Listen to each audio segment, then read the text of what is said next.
You're not alone. If you need someone to talk to today, please contact Crisis Services Canada by either calling them at 1-833-456-4566 all hours of the day, or you can text them at 45645 at 4 p.m. to 12 a.m. Eastern Time. Remember, you're not alone, and Crisis Services Canada is here to help.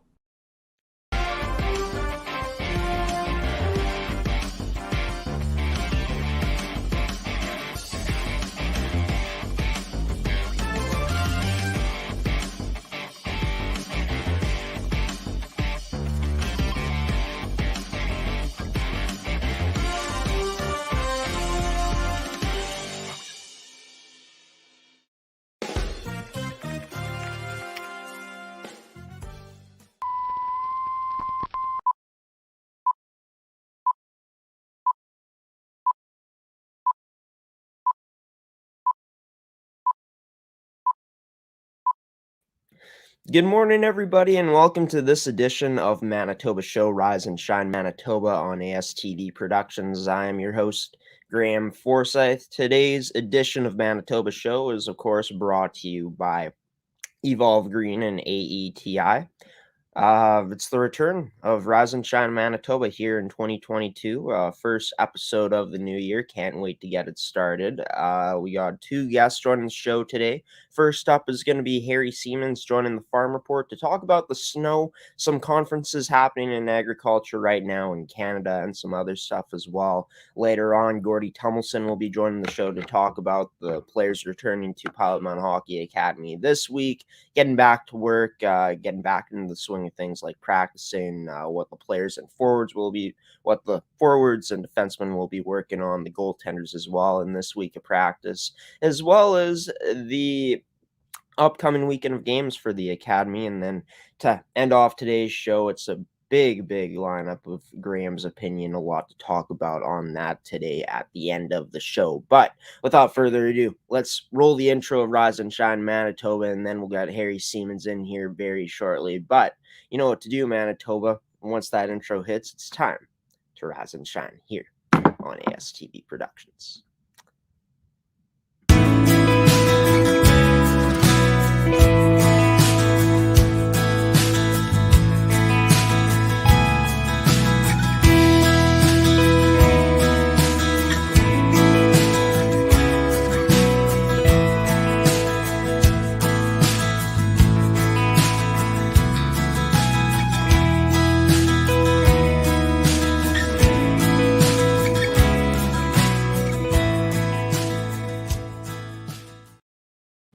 To talk about the big snow that we've been getting, the big amount of snow that we've been getting here in Manitoba, as well as some conferences happening in Canada and some other things, is Harry Siemens on this week's edition of the Farm Report, brought to you by Wolf Enterprises.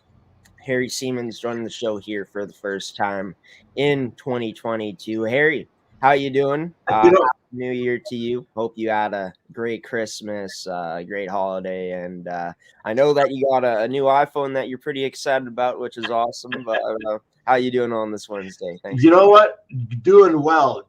Not this last weekend, but the weekend before, right after Christmas, went with the entire family to a hotel in Winnipeg and did some swimming, and I was swimming with them, and then we came back in that snowfall, and I lost my power steering at Sperling, Manitoba. I had to drive another 35 miles home on Armstrong. If you know what Armstrong is, no power steering. And so that was good. Yeah, we'll start on the note with snow. You know, I remember right after the Tuesday, my brother, who I mentioned before, my brother Jack, who at 84 still farms. He's farmed 70 years. And he phones me up in the morning and says, Harry, look at the snow. Did you see the snow out on the fields? Because that's the key. It's one thing to get snow and get it drifted up, but it's another thing for that snow to be piled on the fields already in January. And that's a good thing. Number one, it protects the soil erosion from the wind. You know, if you got the fields covered with snow, that's a big thing, especially when you've got 6, 7, 8, 9, 10 inches. And I've seen snowmobiles, they've been driving all over the place. Yes, we've had some wind, and the wind has moved some of that snow around. but we still have a very basic, solid layer, which is absolutely good news. As Ian Smith, a farmer from Argyle, told me, he says, Harry, that's my gold. And that's exactly it, because number two, once spring comes and we start to see a runoff and melting, and the more snow we have, the better chance we have of filling up the dugouts and also soaking up the subsoil moisture and so forth. Because the fields, the subsoil moisture comes from all kinds of areas. And so the more water laying on fields, the more water in ditches, the more water in dugouts, all of that helps to fill up the subsoil. So that's a real positive as far as I'm concerned, that in January we already have this kind of snow. We haven't seen that in probably 3-4 years. Yeah, and you're right on that, Harry. Is I haven't seen this amount of snow myself in the last few years. Just the way things have been going here, so it's crazy how much snow was falling yesterday. Especially, I went out and shoveled, and then boom, didn't even matter that I shoveled because the snow took all my work away. So, but it's great for farmers that they're able to get this amount of snow at this point in the year. So early on as well. But talking about, the way this pandemic has altered some things. I know you were talking about something, on texting me how it permanently altered the consumer/restaurant relationship. A TD Bank survey found this out. So go more into depth about that. First and foremost, I should say it's a survey of in the United States. It's not a Canadian survey, but I think we can just about probably carbon copy some of those results into what's happening. And I think really not a big surprise. The surprise to me is that how the restaurant industry in the United States is viewing this as a permanent thing.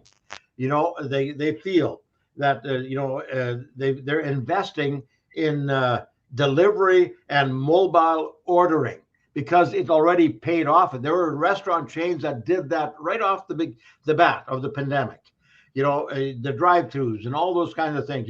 We may look at restaurants and we see, well, they're not very busy. Well, no, that they're not sitting inside. They're picking it up and going home. And I think one of the things that I'd like to read, mobile ordering and delivery have become a part of everyday life and are no longer nice to have, but expected. And operators need to continue to enhance these offerings to keep up with competitors. And so 3 things that are happening out of that. Number one, mobile and delivery. And so restaurants are building bigger areas where people can pick up and deliver. And secondly, real estate, like if your restaurant is in the mall, very difficult to have pickup and delivery, at least not nearly as easy as if your restaurant is somewhere out in the open. So those are all kinds of things that are changing for the restaurant business. And 45% plan to provide additional drive-through locations. That means they're building new restaurants where people have access. And why am I talking about this on a farm show? Well, the whole aspect of food, farmers produce food, right? Yeah. And so that's why this is important. That doesn't mean that the food use will shift, but at the same time, it's a good thing to keep in mind, because as a farmer and as a farm journalist, I want to continue to see the food, the products that farmers grow, that they have proper access to the marketplace. Because why grow it if we can't get it to the marketplace?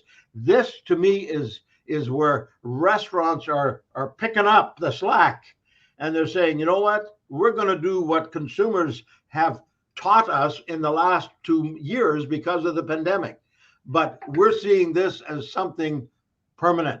And so that's the point I wanted to make. Yeah, And that's crazy that that survey came out, and what's going on there. Going to be interesting to see the effects of this moving forward as well. But diving into something else now, Harry, talking about the conferences happening. Of course, you were supposed to be going to one happening in Banff coming up, but due to health reasons, you're not going anymore. You're going to be attending it virtually. But not just that meeting in Banff is happening, but other conferences across Canada. Take us through the conferences that are going to be happening coming up shortly across Canada.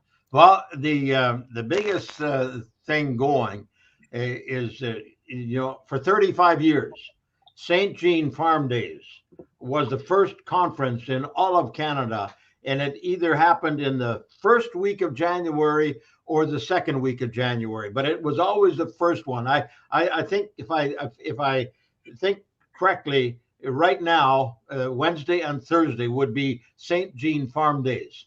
Well, for 2 years now, we haven't had St. Jean Farm Days.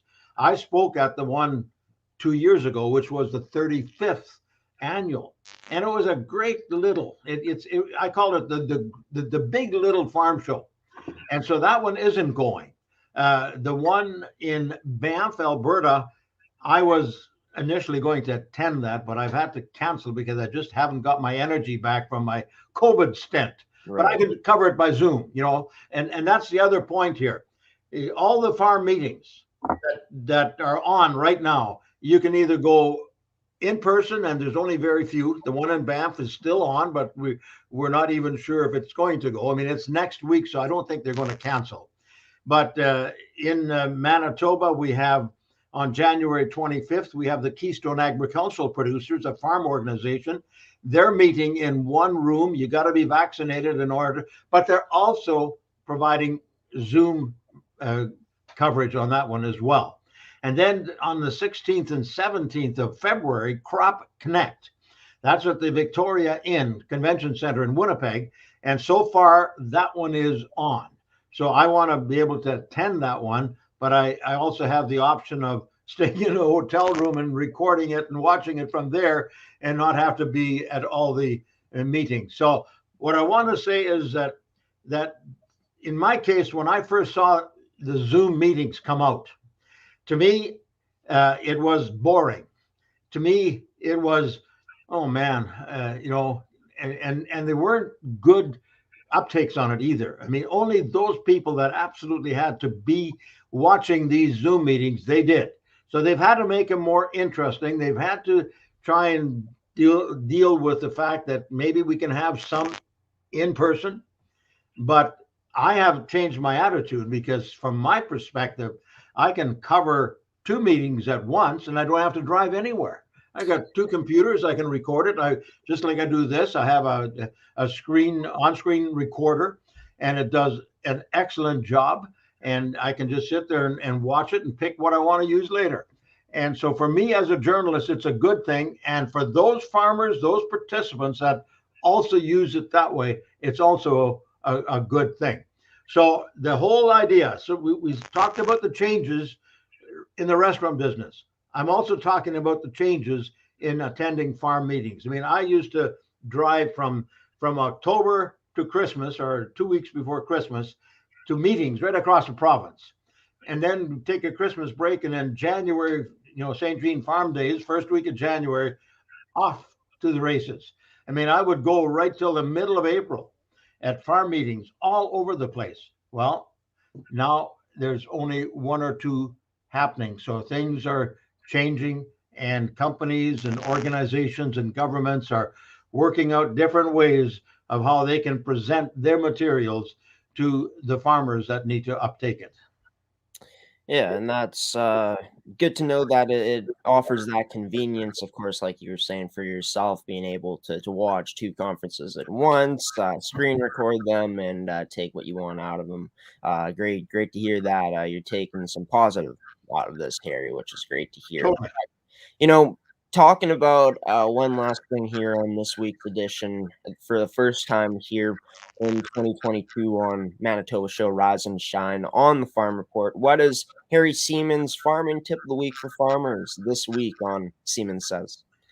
My tip is exactly what I've just been talking about. Number one is the fact that I encourage farmers to set up recording, set up their computers, do whatever they can to take in the conferences, because the conferences are going to happen, and they're bringing in speakers, they're bringing in stuff.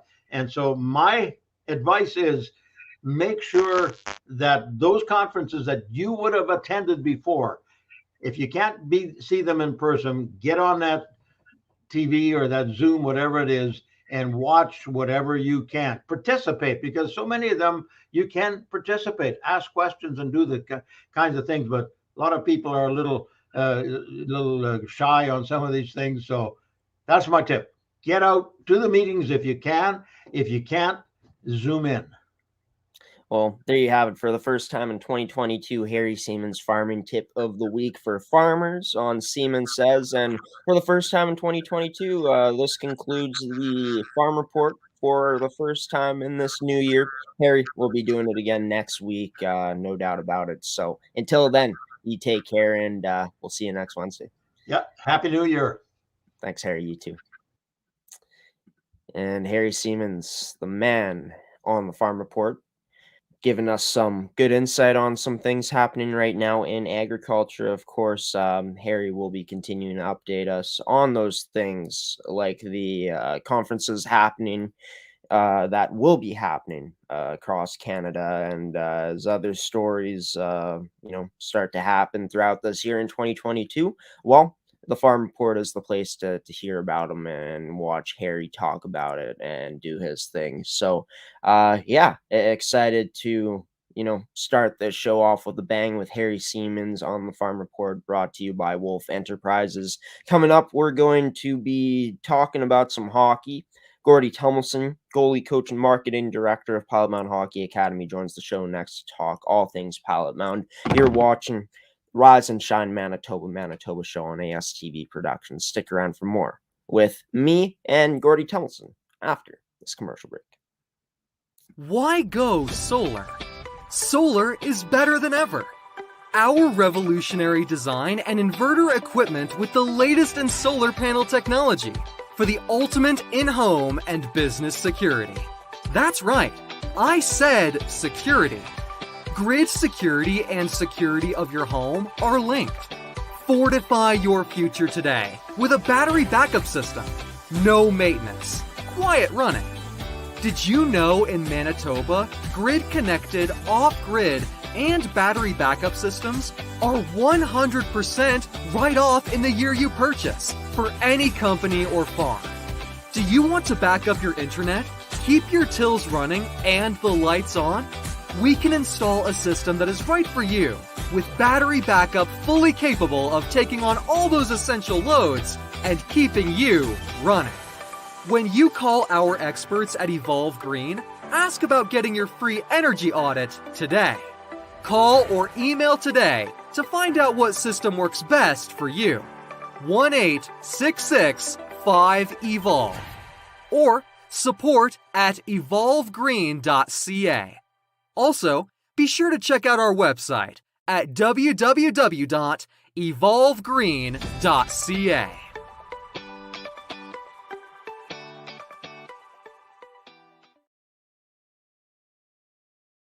On this edition of Rise and Shine Manitoba for the first time in 2022 is Gordie Tumilson. Gordie, thanks for coming on. We're kicking this thing off for the first time here in 2022 on Rise and Shine Manitoba, talking about some Buffaloes hockey, but gotta ask you first off about your hat, Gordie. It's a new hat. I haven't seen it before. Yeah, this is a special hat. I got this hat over Christmas as a Christmas gift from Hannah Pagdato. Hannah was the all-star girl goalie for Pilot-Mound in my first season at Pilot-Mound. And she has just moved on this year to Mount Allison in Sackville, New Brunswick, to play for the Mount Allison Mounties of the Atlantic Conference Women's Hockey League. And so I'm wearing her hat in honor of her and the fact that she's made that team and she's played really well for them. Although they're a bottom-end team, the goalies have all played really well for them, and Hannah's one of the three kids on the team, and she's a pretty proud kid, and I'm proud of her. So I'm wearing the hat tonight on her behalf. Yeah, that's awesome. Awesome that Hannah was able to get you a Christmas present, Gordie, a goalie that you've worked with before, and awesome that she's on to bigger and better things as well now, playing high level of university hockey. But Gordie, back to work this week for the academy. Of course, players returning to the academy this week. Talk about, what it was like, having these players returning to the academy, getting ready to get back to work for 2022 in this new year. Well, this is we're doing this on Monday night, so we've got a few kids back. All of them will be back tomorrow, and I know we have a full slate of practices on Wednesday. We start up full bore. Everybody who's back is going to skate tomorrow, Tuesday, but on the Wednesday we'll have. I'm on the ice 4 times in one day. My gosh, it's I'm like a kid again. We've got the U15s practicing in the morning. There's no school, of course, till next Monday. So we've got the U15s in the morning. I've got the girls coming out at 12:30, and then we've got a goalie session for all the goalies. A lot of shots and movement drills at 1:30, and then at 3:00, the U17 boys come out, and they have a full practice then. So then I'll come back home if I'm still able to move and push the gas pedal on the car. So yeah, it'll be a busy day Wednesday. Yeah, for sure. And Pilot-Mound putting Gordie through the ringer, as I should say, having him on the ice 4 times a day in one day. So that's going to be a good workout for you, Gordie. Have you been on the ice that many times in a while all in one day? Not in a while. Probably the most is usually 3 times, and that's right now with the team prior to Christmas. We were going 3 times, but this is an extra. The U15 boys is an extra skate for me on Wednesday. That's okay. I don't do that much. I mean, I do a lot of standing around and hollering, so I got to work my voice. Got to kind of be careful there. But typically, I'm up and down the rink a little bit with the watching the kids and giving them a few instructions as play goes on, as practice goes on. Kind of keep them in tune with what's happening. And the good news is when we do this, we correct the errors right off the bat. We don't let the errors sort of multiply at practice. Right. If I see something that I think I notice after now 4 months, I can just sort of wave my arms and shake my head, and they'll know exactly what I mean and what I'm talking about without having to say too much. So we've got a good communication thing going, and that helps them realize that they're doing good or they're not. And if they've got a problem, there's something, and if they're doing good, I applaud them as well. I'll go by and give them a pat in the pads and tell them way to go, because they need the positive reinforcement as well. Right. And so with you talking about how some players have returned here in the academy today, all the players will be returning tomorrow. That begs the question, with the growing numbers in COVID-19, that we've seen not only here in Manitoba, but in many different provinces here in Canada. Are there going to be any issues with players returning due to COVID? What's the situation on that? Well, I think we're lucky so far. Anyway, first of all, everybody's double vaxxed and some were boosted, and I've got my double vax and booster. So old people are supposed to do that first. They give us first crack at this. So some advantages of being a little older. But all the players are double vaxxed, and all of them are being tested. They're going to have a rapid test when they leave, and then when they get in, the first day when they're back. So, we're looking after that as best we can. Right at the dorms, and before they get on the ice and before they get all clustered together. So we're trying to keep that to an absolute zero. And that's exactly what we're hoping for. Yeah, for sure. And it's great that you guys don't really won't be seeing really any issues really there with the players being double vax, some getting their booster. Of course, like you said, you got your booster already and your double vax, Gordie, so that's great to hear. But talking about this week of practice, what's going to be the plan this week for all 3 teams in the academy once they hit the ice for practice? Well, I think they've all got games on this weekend. So we've got, if I'm not mistaken, at least 2 of the 3 teams have. Anyway, We've got games to be played, and so we're kind of getting a hurry up thing. I know maybe one of the goalkeepers took their equipment home, so I expect that they were on the ice a little bit as far as the goalies are concerned. And so I expect them to be somewhat in shape, a little, and have had some shots, and that's why we're kind of giving the extra shooting at the goalie drills and getting on the ice tomorrow, and then again on Thursday. There's some traveling to be done, I think, by one of the teams on Thursday as well. So they'll get the practice in and then head out on the road. But in the meantime, lots of shots, a lot of movement drills, a lot of getting back into timing is, that's always the key issue. It's timing. And of course, kids they're quicker to respond to getting back to timing than older people are, and so I expect them to be pretty quick and pretty much there after 2 days of practice. So that's for our guys, and same for the forwards and defensemen. It's all skating and timing and making passes and getting all that back to quickly so that they can get into some game shape right away. Yeah, and great to know that the goalies will be working on some good stuff. The forwards and defensemen as well. Talking about the expectation moving forward now for these teams, all three teams in the academy. There was a lot of struggles, some positives in 2021, but now that we're past the Christmas break, past the winter break here, Gordie, going to be getting into playoffs before we know it. As you know, time flies by pretty quickly here in the world. But what's going to be the expectation now that we are in 2022 for all three teams in the academy going forward into finishing this year?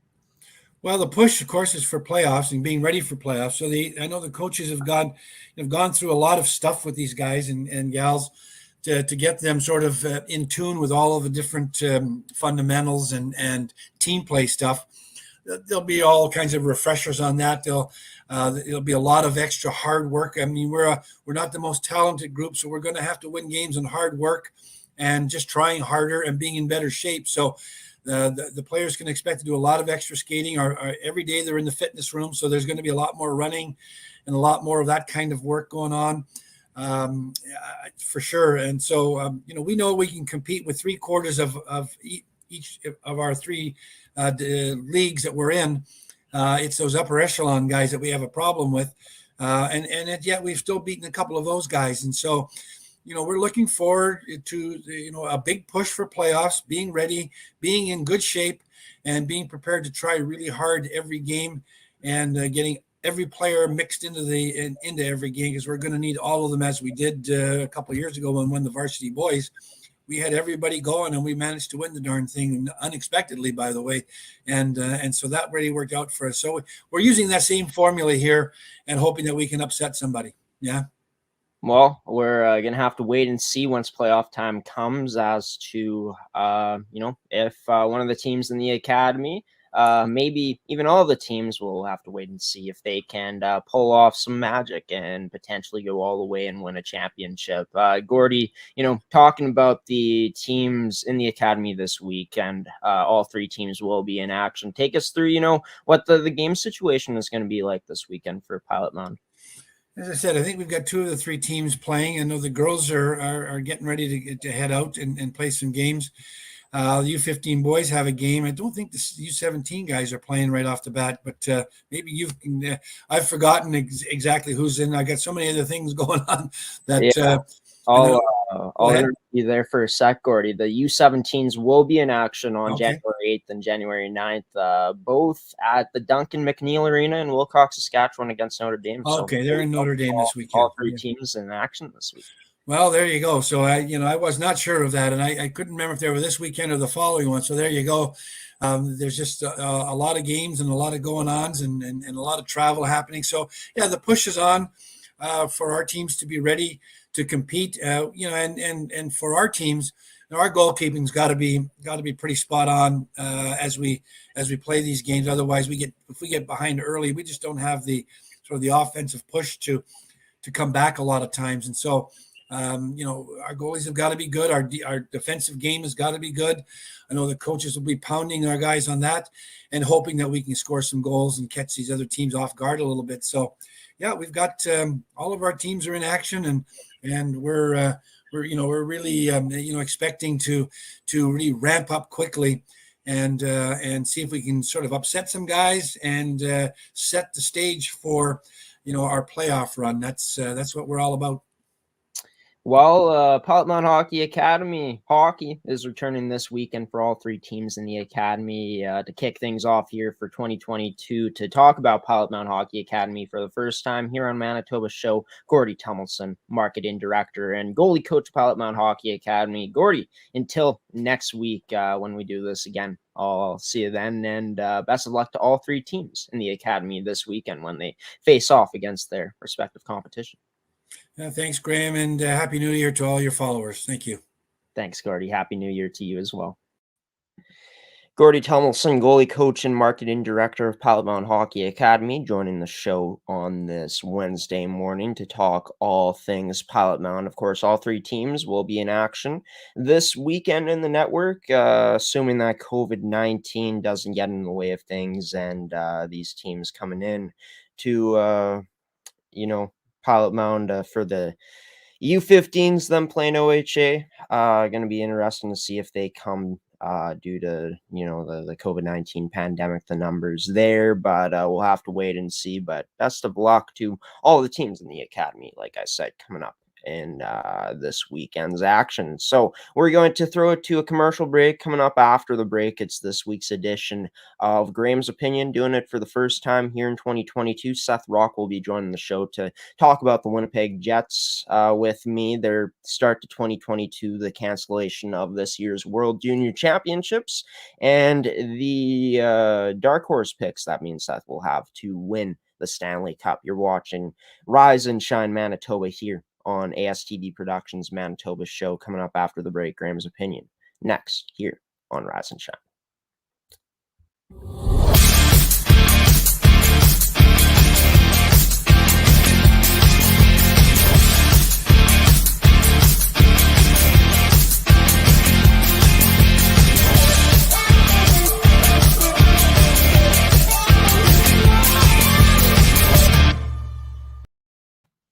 Welcome back to Rise and Shine Manitoba on ASTV Productions. Joining the show now is Seth Rach. Seth, joining me on this week's edition of Graeme's Opinion here on the show. Always great to have you on the show, man. Happy New Year to you.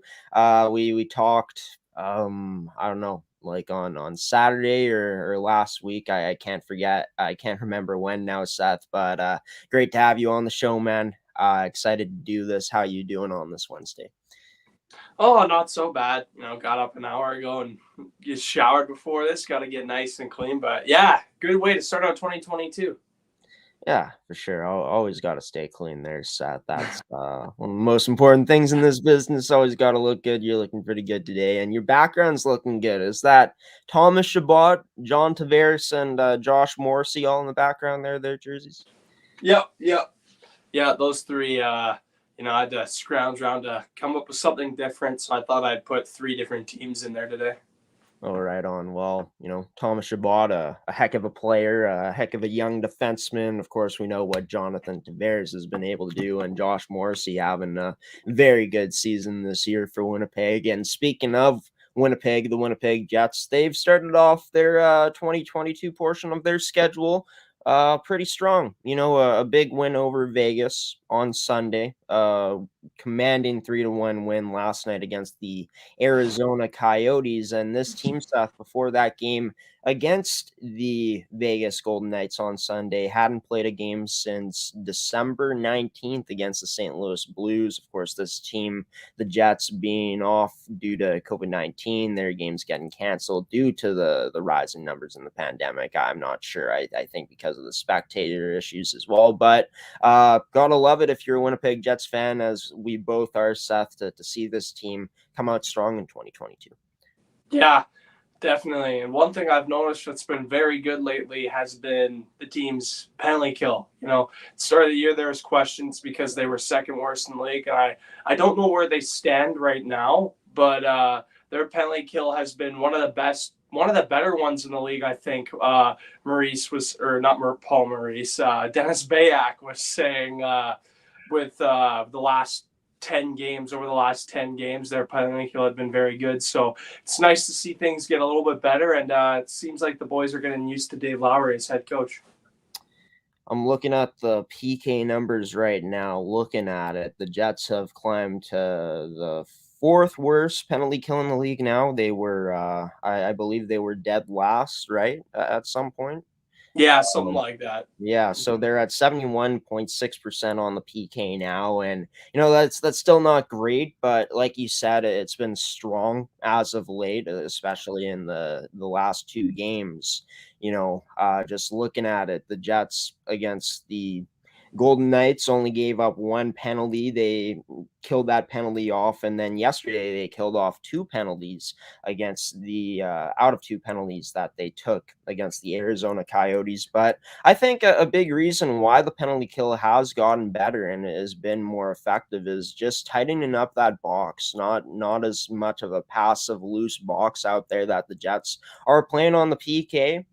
On pucks a lot quicker, on the man a lot quicker when they have that opportunity to jump up and attack the man in the zone.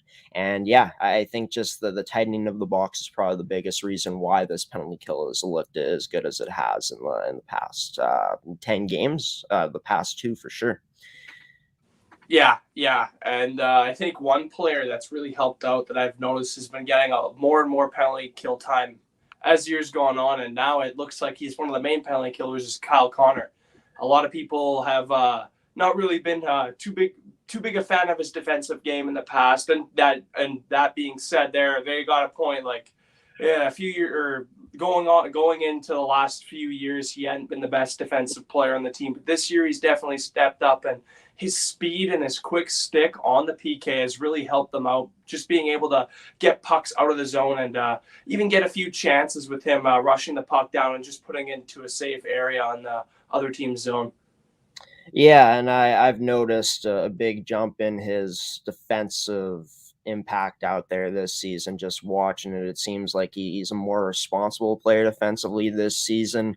And you talk about it on the penalty kill, like about this team playing more aggressive. Obviously, you don't want to be too overly aggressive and collapse and end up giving up stuff out there on the penalty kill when you go to attack, and then you leave some open space out there. The box isn't as tight. But just looking at it, Kyle Connor has a lot of speed, as we know, Seth, and speed can kill on the penalty kill as well. He's been able to create opportunities with the speed at times on the penalty kill this season. And yeah, Kyle Connor, I think he's been a pleasant surprise on this year's penalty kill as of late.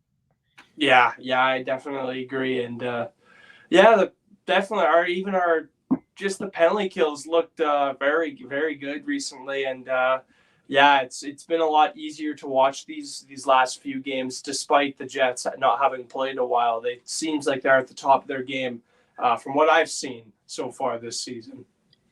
Yeah, and diving into these past two games, three things that I've noticed that the Jets have done really well is just tightening up defensively. Like the Jets, I feel like, are playing a better gap than they have earlier on in the season, especially in the Paul Maurice era of things earlier this season and for the past 3 seasons. But looking at it, playing a better gap has allowed for better pressure on opposing teams in the D zone and not giving the opposition, the opposing teams, as much time and space to get things done out there. Pressure in the defense way better in these past 2 games, better than it has looked. A good net front presence as well. You saw Paul Stastny got a nice tip goal against the Vegas Golden Knights, and just it seems like the net front presence from the Jets has been creating some problems for a team as they are kind of getting hemmed into the zone with just the pressure that the Jets have been putting on. And that, I think, goes into just this team moving the puck really well in the O-zone, Seth. You look at it on the power play, this team has been moving it really well. They went 0 for 4 on the power play against the against the Arizona Coyotes last night, 1 for 3 against the Vegas Golden Knights. But the thing is, they're generating more pressure, moving the puck around to those safe areas on the power play, those areas where they do have space to move it around, exposing these teams' penalty kills as of late. And, just not even on the power play, but just overall this team moving the puck around nicely to get opportunities in the offensive zone. And, I think that the only thing that is an issue from the Jets right now is just getting caught up in the play. You turn the puck over, you got 4 people deep into the zone, only 1 guy back.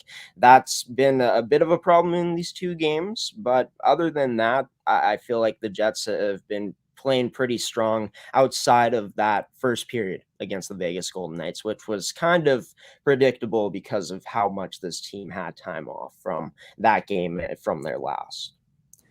Yeah, right. And one thing I've noticed too is lately, even towards the end of Paul Maurice's reign as head coach, the team started to outshoot their opponents. Normally with the Jets, over the past few years, they would get wins, but a lot of the wins they would be outshot, and you'd see that they would be outshot anywhere from like 7 to 10 shots. But now, like recently, I've noticed even against better teams, they've been out shooting them, and they've been able to match the shooting chances similarly to the other team at least, and that's been a big thing for I think for the team as well. And just the power play, like you said, they weren't able to get any goals, but they were moving the puck really well, and they were getting all these opportunities. And if it weren't for that superstar performance by Vejmelka, again, I think we probably would have scored on that second power play last night due to all the shots they were getting.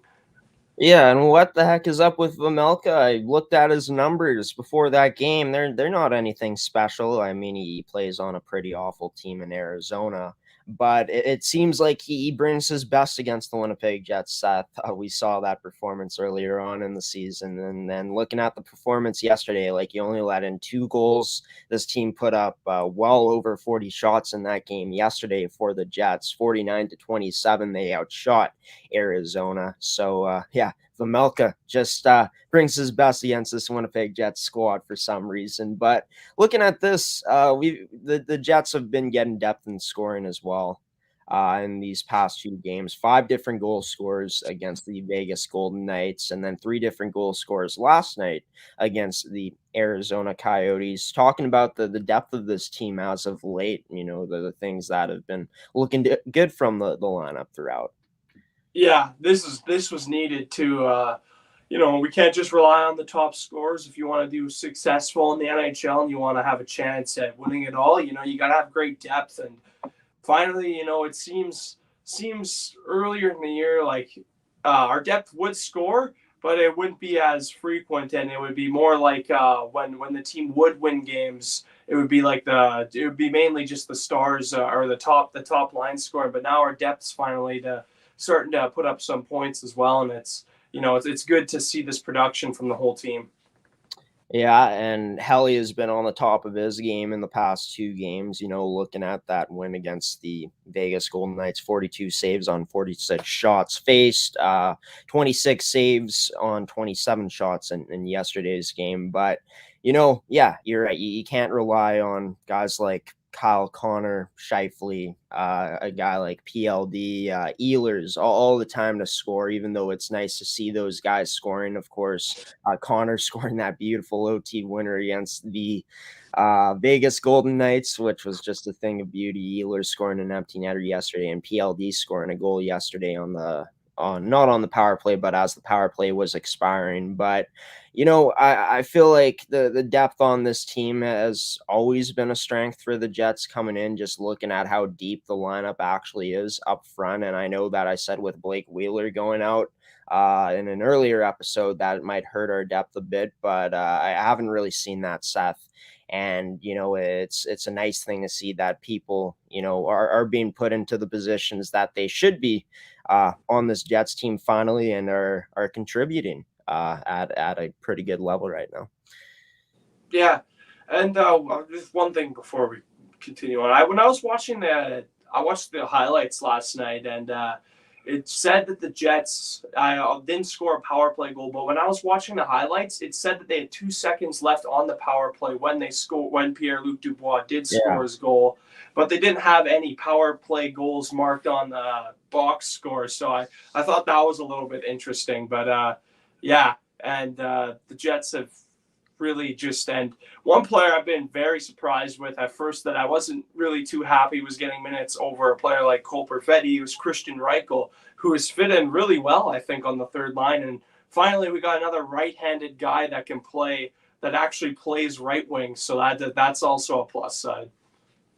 Yeah, and it sucks that Perfetti's not getting into the lineup. I still think that he should get a shot in the lineup at some point this season to get him, some NHL minutes, get him experience to that level a bit more, because he's going to be a huge part of the Jets' future moving forward. But yeah, Christian Reichel, has been doing some good things, making some good things happen out there, having a nice goal, quick release off of that, loose puck that he got against the Vegas Golden Knights. But, I think one thing that I've loved about the Jets this season has been the play of their fourth line. Their fourth line has been pretty strong in games, looking at the fourth line that played in yesterday's game. I'm forgetting what it was. Tony Nato, Sveshnikov, and who else was on that line? Was CJ Cease in the lineup yesterday? Let's take a look here. I'm drawing a blank on the fourth line. Let's take a look. But Vesalainen? I think it was Vesalainen. I'm pretty sure it was Vesalainen. Let's take a look at it. Yep, Sveshnikov, Tony Nato, Vesalainen. Yeah, you just look at that goal, that that first goal that was produced in yesterday's game. Scoring it was Sveshnikov. A good play near the blue line for the Jets. Two men on the puck, good support there. Forcing that puck to be turned over into the Jets' possession, and then the Jets able to go in and score that goal. Just the fourth line doing the little things, the little details of the game that have made them effective when they've gone out. Obviously, this isn't a line you want to rely on if you're any team in the National Hockey League or at a level of hockey, relying on your fourth line. But definitely nice to see that this fourth line has been able to make the most out of their opportunities when they've had them this season. Yeah, and you know that it's been one of the better things you notice from the Jets this season, and I 100% agree with you. I've loved the way the fourth line is played.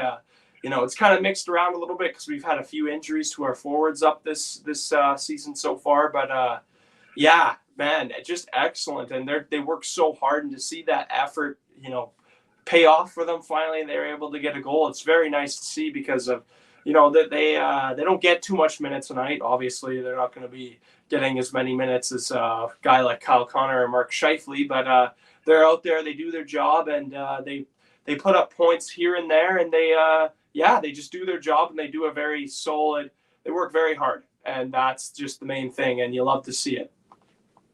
Yeah, for sure. And, looking at the Jets schedule here coming up, just going to load it up here, Seth. The Jets will be in action next against the Colorado Avalanche. And then after that, that's a huge one. Then after that, the Jets will be in action against they won't be in action again until next Thursday against the Detroit Red Wings. The Seattle Kraken game and Minnesota Wild game both postponed, as those games are home games. But, going up against the Colorado Avalanche team, the expectations for the Jets trying to build off of the good things that they've done in these past two games. Yeah, and if they play the way that they have been playing, I think they got a good chance. Colorado's obviously a very big, scary, very good team, and there's not really much you can do against them sometimes. But I think the Jets have been playing well, and I think if they're at their top, if they're at their best game, I think they can be one of the better teams in this division.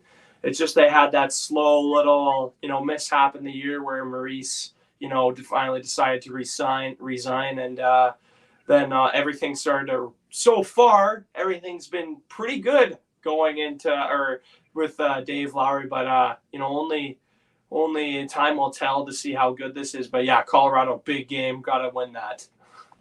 Yeah, and I think like you're going up against a team that has the first line of Nathan McKinnon, Gabriel Landeskog, and Mikko Rantanen, right? A guy like Nazem Kadri who's been having a career season so far. Pretty good young players in that lineup as well. A guy like Alex Newhook. You talk about a guy like Cale Makar, and Byram in the lineup as well. This team That goal. absolutely stacked. Their goaltending has been solid this season as well, and this is a fast team, and the Jets are a fast team as well. But one thing the Jets, like I said, have been struggling against has been just getting caught up in the play. They can't do that in this game coming up against Colorado. Colorado's transition game is too quick. It's too fast. You get caught up in the play against a guy like Nathan McKinnon coming down on one defenseman on the team or another player on this team. It's going to be whoever it is, just one man back. It's going to be tough to handle for the Jets. So just gotta, have good puck smarts out there, have good positional awareness out there. I think the Jets tightening up on defense as of late, playing a better gap, not giving teams as much time and space out there. Pressure in the D will be essential. Getting good net front presence, getting physical out there as well, winning puck races, winning the puck battles, and moving the puck well in the O zone. Of course, keeping up a good penalty kill as well are the things that the Jets are going to need to do to beat this Colorado Avalanche team. But the biggest thing, in my opinion, is you can't get caught up in the play against this Colorado Avalanche team, because only one guy back against the level of skill that they have, it could be a long night for the Jets if they do get into those bad habits. Yeah, and I just think of like the potential, like seeing Colorado's power play out there, just not a fun experience probably to sit through that, watching that power play move the puck, because they got all those good players on it. And speaking of which, Cale Makar with one of the most beautiful goals I've ever seen last night too, just absolutely destroying Kirby Dach, just ending his career basically right there. Yeah, just an excellent goal, and I can't really wrap my head around it.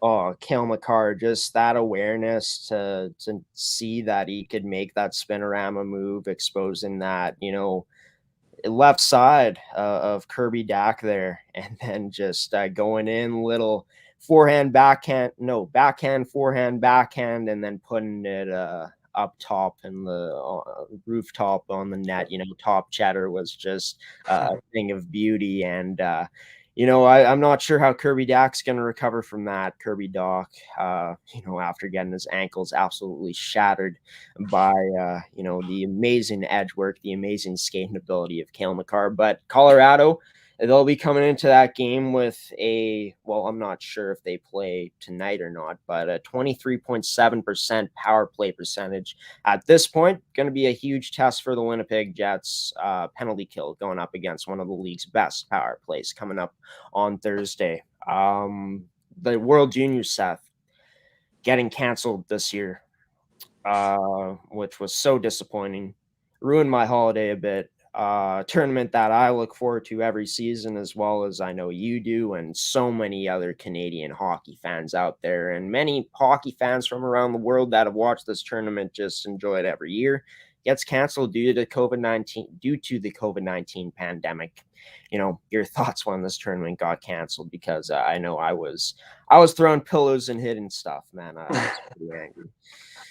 Yeah, I was pretty upset. I wasn't quite that angry, I'll say, but yeah, it's just unfortunate. It's this very exciting hockey only happens one time a year, and yeah, when the holiday season rolls around, that's when you get very excited, because not only is it Christmas time, but it's also or whatever holiday you celebrate time, but it's also World Junior Hockey time. So you get to be with your family, and you also get to watch some fantastic young hockey players really go at it. And yeah, it is pretty unfortunate that the tournament got canceled prematurely.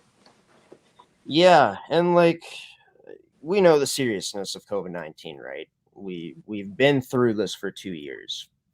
But, all these guys are double vaccinated. They're young kids. They're healthy. They're, at peak, athletic performance level. 4 positive tests.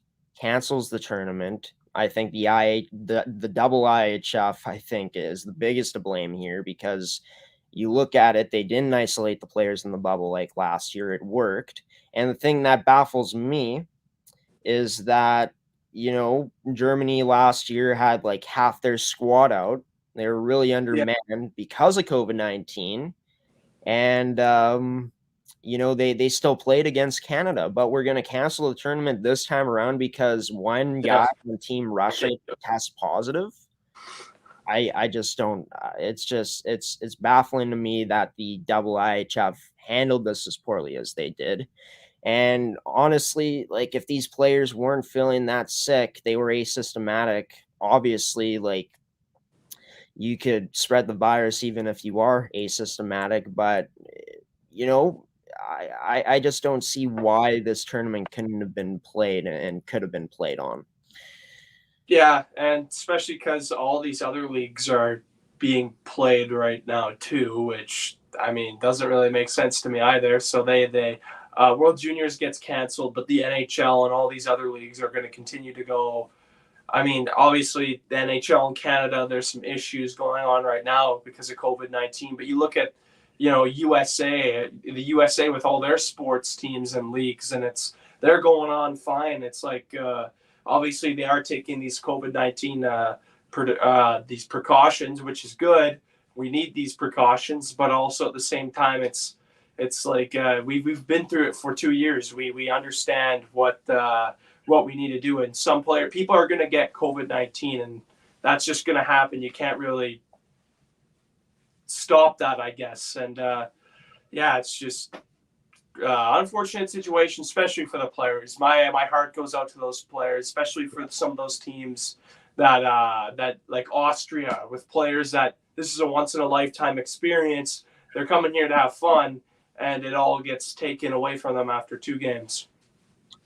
Yeah, well, I know Connor Bedard had a lot of fun against Team Austria, scoring 4 goals in 1 game, tying Wayne Gretzky's record, and absolutely ridiculous that people are poo-pooing his performance because it was against Austria. I mean, what other player did what he did out there? He's 16 darn years old. I mean, come on, this guy's generational. Didn't Gretzky do it against like Kazakhstan?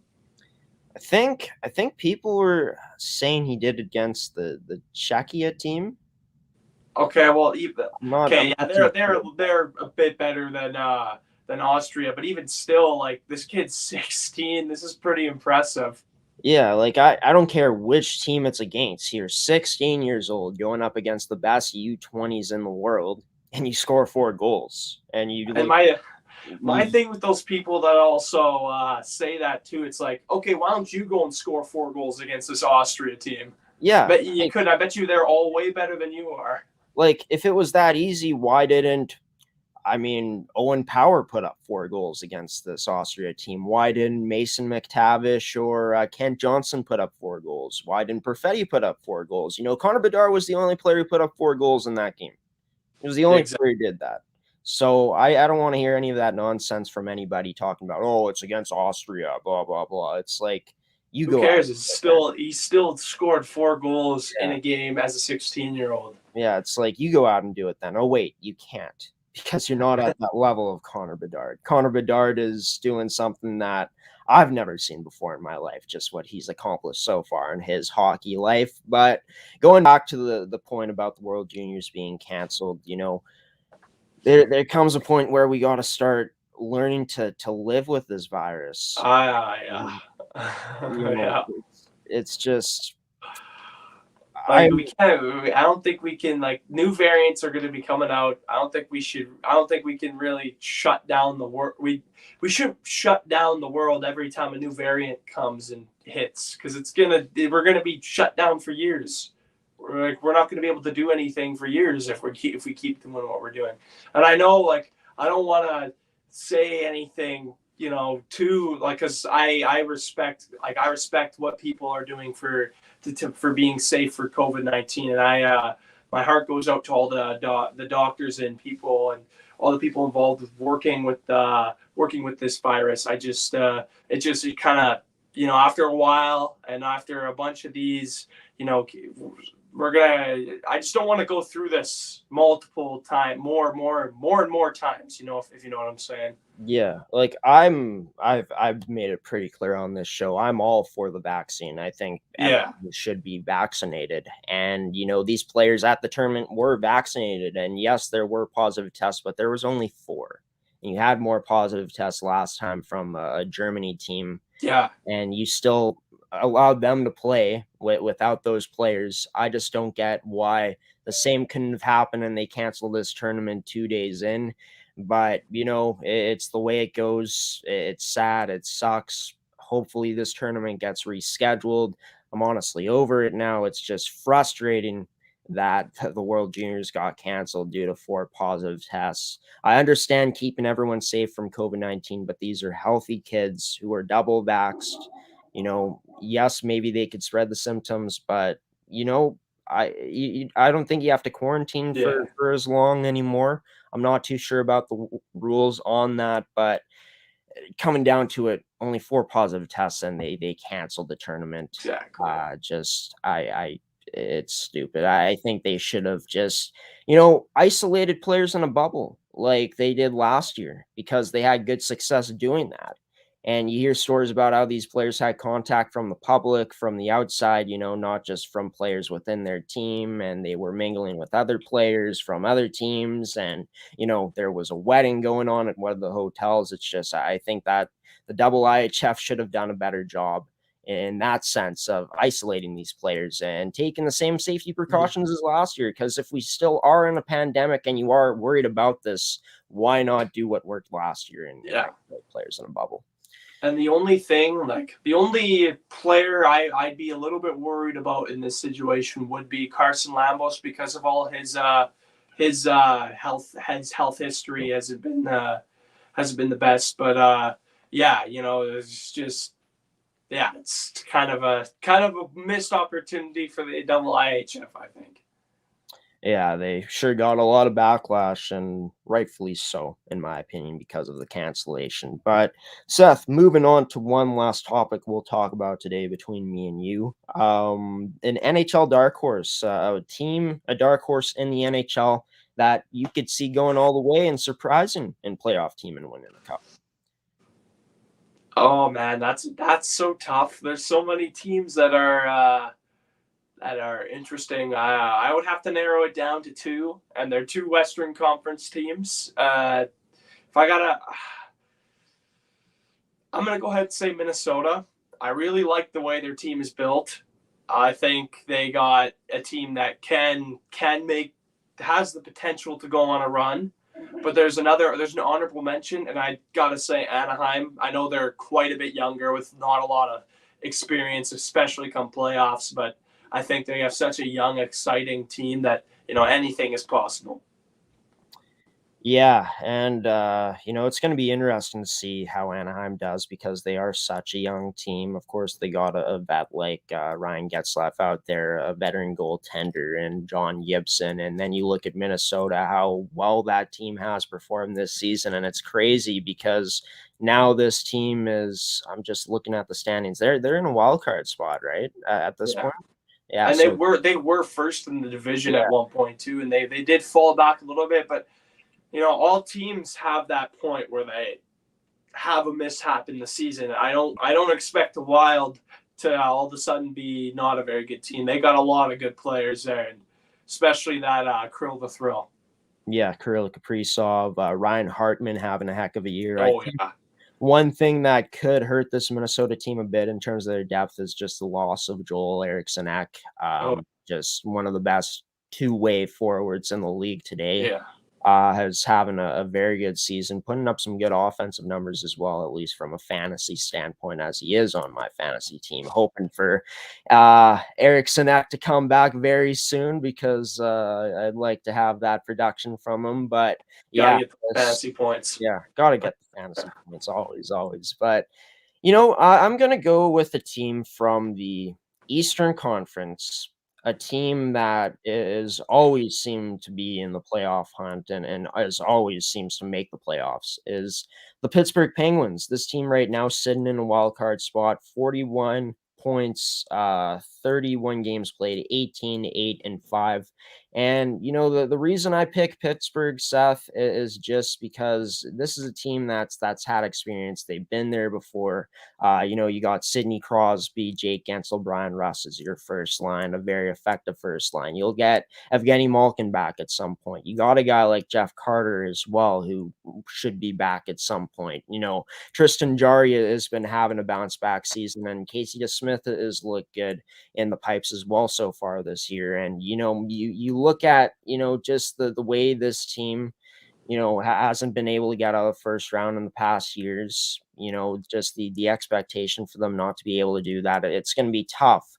But I feel like with their experience, with the pedigree of these guys, Crosby trying to push for one last cup, could be an interesting pick for Pittsburgh to potentially go all the way, but it will be pretty tough in that tough Eastern Conference. And you know what? I'll tell you one thing. I really hope you're wrong on that opinion, because I don't want to see Pittsburgh even be close to a Stanley Cup for quite a few years. But you know, I think that's also, I do at the same time, I think that is a good pick, and I think you're right. The points you made were pretty they explained themselves, and they were very good. And I agree, like, Crosby's old. He's gonna want to go on his last run, and I think he definitely has another run in him, because he still is one of the best players in the world.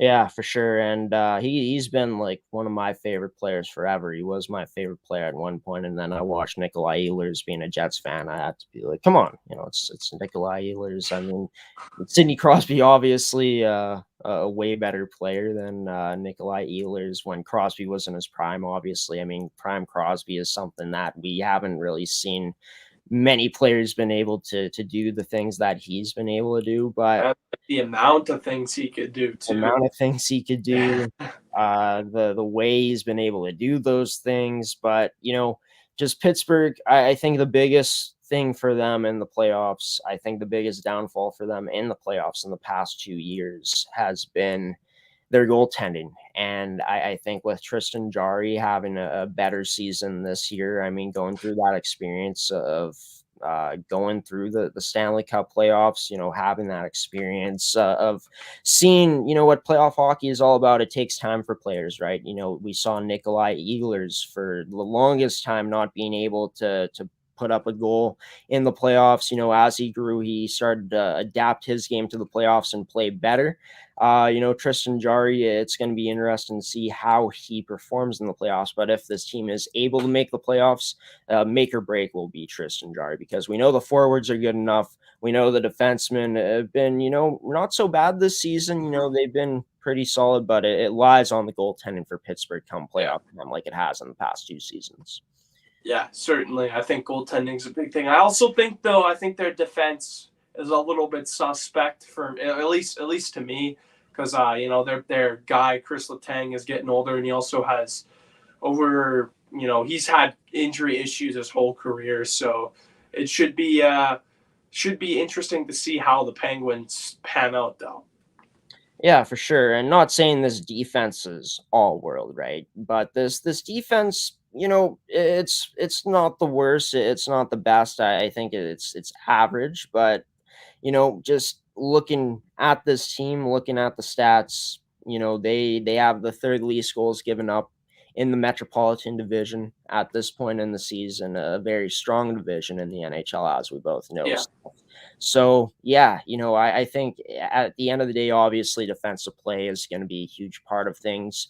But I think first and foremost, I think goaltending will be make or break for this team, like I've said. Yeah, I definitely agree with you. All righty, Seth. I think that's going to do it for this edition of part 1 of this week's edition of Graham's Opinion. We went at this for about, I don't know, almost 40 minutes. It was a lot of fun. Yeah. Time flies by, I guess. Time does fly by when you're having fun, indeed, Seth. So, you know, we got your segment coming up on Coffee with Graham tomorrow night. Seth's Inside Scoop. Can't wait to do that with you. Thanks for coming on here for the first time in 2022 as well. I was about to say 2021, but it is 2022 now, in fact. And until I see you next week here on the show, man, you take care. Take it easy. Yeah, you too. Seth Rach joining this edition of Graham's Opinion on Rise and Shine Manitoba. Coming up after the commercial break, I'm going to be going solo and talking about the Antonio Brown situation, the Cincinnati Bengals, their future in the NHL, as well as the two worst commercials I saw in the year of 2021. Coming up next in part 2 of Graham's Opinion here on Rise and Shine Manitoba Show, brought to you by Evolve Green and AETI.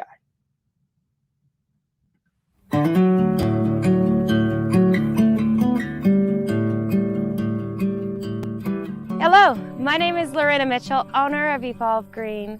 And here at Evolve Green, we take the environment very seriously. We have a 10 kilowatt solar system that offsets our main facility by 75%, as well as maintaining natural prairie on our grounds. Our mission, creating renewables that work for you. I started Evolve Green in 2008 with a passion for the environment and wanting to change my corner of the world. And that remains the same today. Through design, consult, and installation, we provide renewable energy systems and storage integration. Here at Evolve Green, we help Canadians rethink power and storage to help fortify our children's future. To learn more, visit evolvegreen.ca.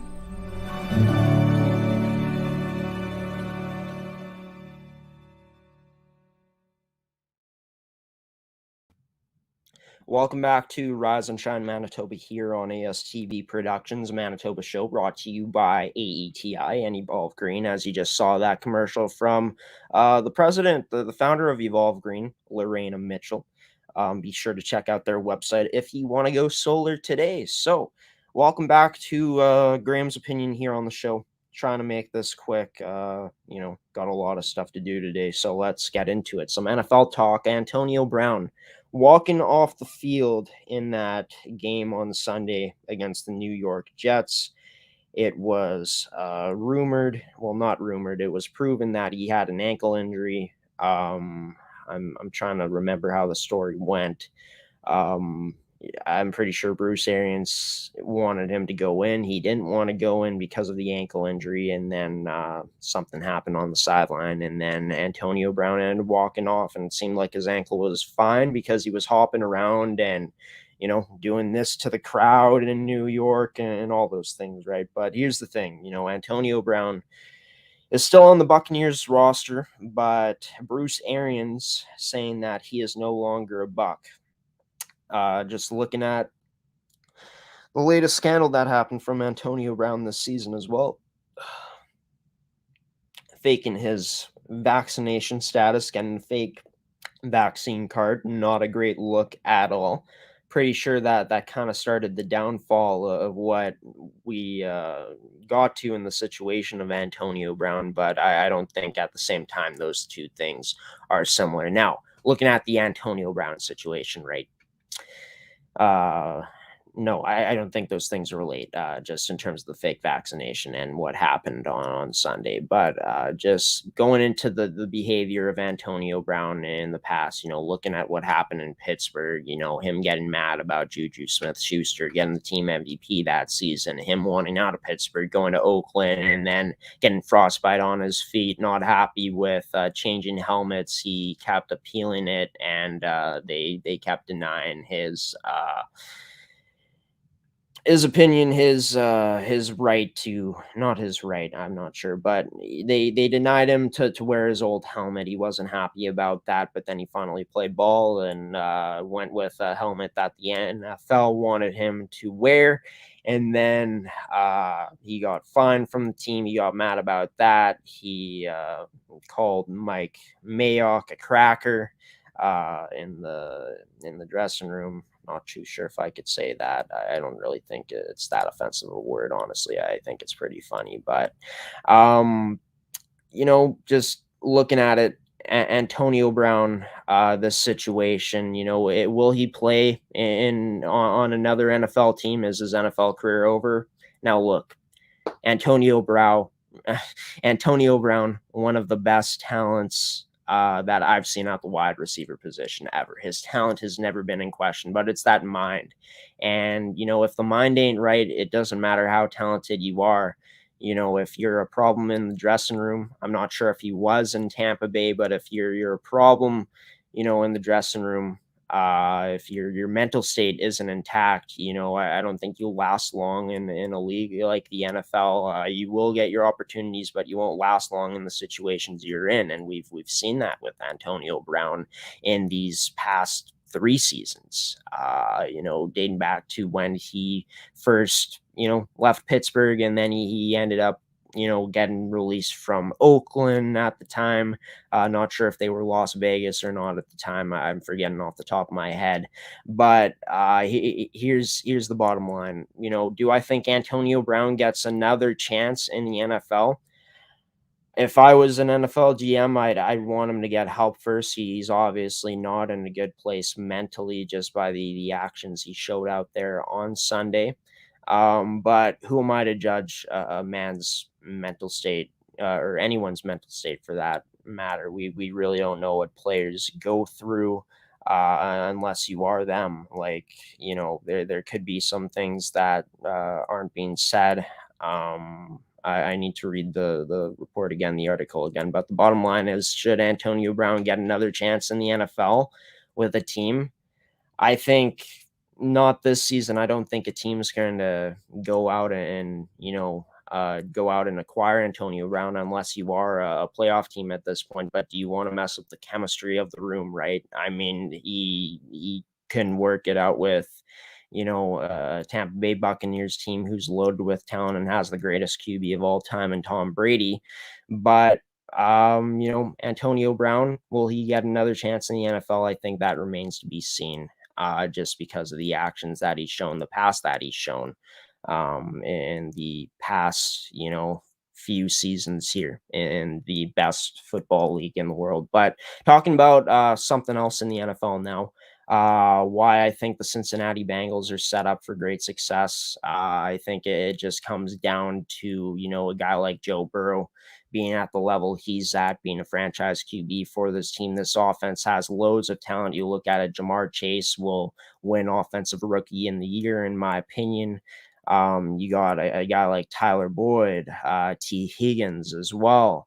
So much talent on the offensive side of the ball. I think that the only thing that the Cincinnati Bengals need to improve on is adding more pieces to the defense, and most importantly is adding more protection to Joe Burrow, because he's one of the most sacked QBs in the league. I'm pretty sure he is the most sacked QB in the league at this point. But looking at the Cincinnati Bengals, they have won their division. It's a surprise, in my opinion, but at the same time, I don't think we can be too surprised with just the play of Joe Burrow. Ever since his historical season at LSU, he's been absolutely sensational. He was amazing in his rookie year last year. He's taken the next step coming off of a pretty brutal injury. I'm pretty sure he tore his ACL, but nonetheless, he's been playing amazing this season. He is the biggest reason why the Cincinnati Bengals are set up for great success in the future. And, not sure if they'll win a playoff game. They might get ousted in the first round. Who knows? But just the fact that Cincinnati is back in the playoffs, and not even that, just winning their division is probably the biggest surprise of the year. But when you got a QB like Joe Burrow, who I think is the face of this franchise at this point, you continue to build around him. You continue to supply him with weapons as his career goes along. Jamar Chase is going to be sensational. He's had a sensational rookie season. You got a guy like T. Higgins, a guy like Tyler Boyd. If you're able to keep receivers like that around for a pretty long time, I mean, they might lose one of those guys, but with Joe Burrow, you got the skill position set. I think the only thing this team needs to do moving forward is build that O-line, build protection for Joe Burrow as the years go along, and as well as, continuing to improve that defense. I think if they're able to do that, they should be set up for good success. But I think it comes down to the fact that Joe Burrow is so good already in his NFL career at, the age he's at, and him being in his second year, definitely a guy you are going to build around if you are the Cincinnati Bengals for sure. And with it being such a quarterback league, I think quarterback is probably, one of, if not the most important positions out there outside of having a good O-line and having a good D-line as well. Joe Burrow, definitely that QB that I think is, like I said, the face of the franchise for the Bengals, and no reason why this team shouldn't be set up for great success with him being the franchise QB and the talent they've supplanted him with, surrounded him with, around him. Just comes down to them building the O-line around him better, and continue to add pieces on that defensive side of the ball. But that remains to be seen. Will the Cincinnati Bengals screw it up and not build around Joe Burrow, just rely on his talents and make a bad mistake by doing so? It remains to be seen. But Cincinnati, I think it all lies in how their front office will be able to build this team up and make them better as the seasons go along. But now, going into a rant, the two worst commercials of 2021. Now, if you guys watch cable TV, if you guys watch TV at all, you guys probably seen that new Skip the Dishes commercial, right? Where the guy is in the garbage can. Pretty sure it was a garbage can. He's in his garage. He's taking an ice bath and he's ordering food. And he is speaking, and he's really speaking gibberish, and there's subtitles coming on to say what he's saying, right? Say what he's trying to say. I think this commercial was absolutely horrendous. I thought that it was a stupid idea. I thought that I know what they were going for, just making it absolutely ridiculous, making it hard for him to understand, making it hard to understand the guy in the commercial. But let me tell you, it was so stupid. Like, I thought it was so over the top. And honestly, like, it was one of the most annoying commercials of the year that I've seen so far this season. I thought it was dumb. There probably are worse commercials out there, but just from what I've seen in 2021, I thought that was maybe one of the worst commercials that I saw, because I just thought that they were trying to overdo it. They were trying to do a bit too much in that commercial. And I just thought it was dumb. I just thought it was stupid, to be honest. And then there was another commercial.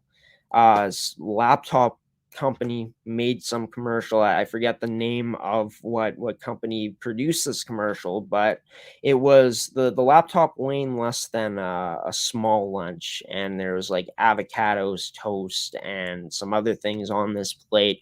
Wasn't much, and then there was a plate, right?